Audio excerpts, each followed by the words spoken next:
जी, अस्सलाम वालेकुम। हम लोग सेकंड चैप्टर स्टार्ट करने से पहले कुछ इमेजेस देख लेते हैं। सबसे पहले हमारे पास ये स्कैपुला है और उसका ये है सॉकेट जॉइंट। जो स्कैपुला का ग्लिनोइड होता है ना, ये सॉकेट बनाता है शोल्डर जॉइंट का। ये ग्लिनोइड के साइड पे ना, इसकी रिम पे एक फाइब्रस टिश्यू अटैच होता है जिसे कहते हैं लेब्रम। ये लेब्रम क्या करता है, ये जो ग्लिनोइड है इसको डीपन करता है, अच्छे सॉकेट की अच्छी पकड़ देता है। लेकिन समटाइम्स, बल्कि जब हमें शोल्डर डिसलोकेशन होती है ना, तो उसमें लेब्रम का टेयर बड़ा कॉमन है। लेब्रम का ऐसे रप्चर हो जाता है इसकी रिम से। इसे कहते हैं बेनकर्ट लिनियन। ये मैं आपको पढ़ाऊंगा आगे। नेक्स्ट हम लोग कोशर मैनूवर पढ़ लेते हैं। मैं आपको शोल्डर डिसलोकेशन के कुछ मैनूवर्स पढ़ाऊंगा जिससे हम लोग शोल्डर को रिप्लेस करते हैं उसकी जगह पे। तो इसमें शोल्डर डिसलोकेशन में सबसे पहला मैनूवर है कोशर मैनूवर, जो कि आर्म के ऊपर हम लोग करते हैं। सबसे पहले आर्म और फोर आर्म की 90 डिग्री पे लेके आते हैं, दोनों को एल्बो ज्वाइंट को ना 90 डिग्री पे सेट करते हैं और ट्रैक्शन अप्लाई करते हैं फोर आर्म के ऊपर, सॉरी आर्म के ऊपर। और आर्म की एक्सटर्नल रोटेशन करवाते हैं, फिर एडक्शन करवाते हैं और फिर इंटरनल रोटेशन करवाते हैं। इस तरह ये क्वेश्चन मनोवर करके हम लोग शोल्डर डिसलोकेशन को ठीक करते हैं। इसी तरह एक हिपोक्रेटिक मेथड होता है जिसमें एक सर्जन ना एक्जिला के ऊपर पेशेंट को पहले एनेस्थीसिया देते हैं, उसके बाद फिर शोल्डर एक्जिला के ऊपर पेशेंट पाँव सर्जन पाँव रखता है और ट्रैक्शन अप्लाई करता है आर्म के ऊपर। सही है, यह है हिपोक्रेटिक मेथड। एक होता है ग्रेविटेशनल मेथड, उसमें हम क्या करते हैं कि आर्म को लटका देते हैं बेड की साइड साथ और उस पे वजन लटका देते हैं। अब अपर लिम्ब डिस्कस करनी है तो इसके लिए ह्यूमरस को थोड़ा सा डिस्कस कर लेते हैं। देखिए ये ह्यूमरस है, इसका ये हेड है ह्यूमरस का, जिसमें अपने पास ग्रेटर ट्यूबरकल लेसर ट्यूबरकल आ जाता है और ये शेफ्ट है और ये इसका लोअर एंड है, डिस्टल एंड है। और इसमें आप देखो तो ये कैपिटुलम है, ये ट्रोक्ली है। कैपिटुलम के साथ रेडियस की अटैचमेंट होती है, ट्रोक्लिया के साथ अल्ना की अटैचमेंट होती है। ये लैटरल एपिकोंडाइल है और ये मीडियल एपिकोंडाइल है। जो मीडियल एपिकोंडाइल के ऊपर होता है supracondylar ridge, medial supracondylar ridge, और यहाँ है लैटरल सुप्राकोंडाइलर रिज। हम लोग ना, मैं आपको फ्रैक्चर पढ़ाऊंगा सुप्राकोंडाइलर फ्रैक्चर्स, जो कि बच्चों में बड़ा कॉमन है। तो वो यहाँ करके होता है, इस एरिया पे होता है। उस फ्रैक्चर की ना 3 क्लासेस हम लोग उसको क्लासिफाई करते हैं, गार्टलैंड क्लासिफिकेशन।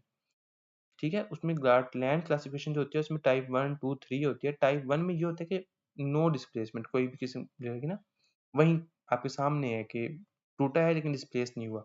टाइप 2 में है कि पोस्टीरियर जो कॉर्टेक्स है वो ठीक रह जाती है लेकिन आगे से मसला बनता है। और टाइप 3 है कि कंप्लीटली वो अपनी जगह से डिस्प्लेस हो जाता है। अच्छा, फिर मैं आपको ना, याद होगा आपको मैंने के वायर्स पढ़ाई थी। तो जब ओलिक्रोनोन, जो ओलिक्रोनोन प्रोसेस होता है ना अल्ना का, अगर उसका डैमेज हो, उसका फ्रैक्चर हो, तो उसके लिए हम लोग खास वायरिंग यूज करते हैं। टेंशन बैंड वायरिंग उसे कहते हैं। अब देखो, ये हमारे पास है ह्यूमरस, ठीक है, और ये हमारे पास रेडियस पड़ी है, ये अल्ना पड़ी है। और ये हम लोग देख रहे हैं बैक साइड से एल्बो को, एल्बो जॉइंट को ना। तो उसमें ये ओलिक्रोनोन प्रोसेस था जो कि अल्ना के साथ होता है और उसकी फ्रैक्चर हुआ करे। ऐसे ही है, हम लोग क्या करते हैं कि इधर के वायर्स को ठोंस देते हैं ओलिक्रोनोन प्रोसेस को के अंदर, ठीक है। और साथ में एक टेंशन बैंड वायरिंग करते हैं। ये स्टील की वायर होती है, इसमें आप इसको ना फिगर ऑफ 8 की फॉर्म में इस तरह लपेटते हो ऊपर। एक तो मैंने गुजार लिया इन के वायर्स के पीछे से और दूसरा मैंने ना बोन के अंदर ले गया। तो इसको भी मैं यहाँ टाइट कर दूंगा घुमा के, जिस तरह हम यहाँ टाइट किया हुआ है ना इस साइड पे, इसी तरह इस साइड पे भी इसको टाइट करके कस दूंगा। इससे ये होगा कि ओलिक्रोनोन प्रोसेस जो है ना वो बाहर को नहीं निकलेगा। तो अच्छा, आगे हम लोग फिर कुछ मोन्टेगिया और गैलेजिया फ्रैक्चर डिस्कस करेंगे। ये अपने पास जो फोर आर्म है उसके फ्रैक्चर है, ठीक है।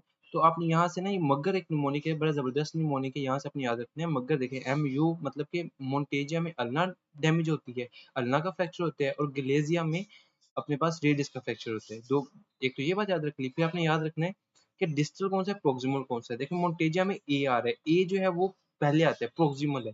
जबकि जो अपने पास ग्लेजिया, ग्लेजिया में जी आते हैं, तो एंड पे तो जी वो क्या है, डिस्टल। तो हमें समझ आया कि मोन्टेजिया में अल्ना का फ्रैक्चर होगा प्रोक्सिमली, सही है। ग्लेजी में रेडियस का फ्रैक्चर होगा डिस्टल। ये बात अपने याद रख लीजिए। साथ में फिर है ना, इस जो साथ वाला ज्वाइंट होता है, लेट्स सपोज अगर यहाँ अल्ना की फ्रैक्चर हो रहा है ना प्रोक्सिमली, तो यहाँ रेडियस हेड की डिस्लोकेशन भी होगी साथ में। इसी तरह इस फ्रैक्चर में अगर रेडियस का एंटीरियरली डिस्टली फ्रैक्चर हो रहा है ना, तो साथ में अल्ना के डिस्टली डिस्लोकेशन भी होगी। ये बात आपने याद रखनी है, बाकी डिटेल्स हम लोग चैप्टर से डिस्कस करेंगे।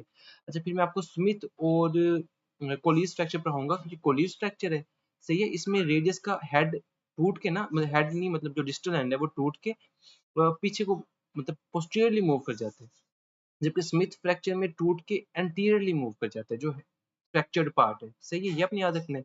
और कोली जो स्मिथ फ्रैक्चर है ना, इसको रिवर्स कोलीज भी कहते हैं।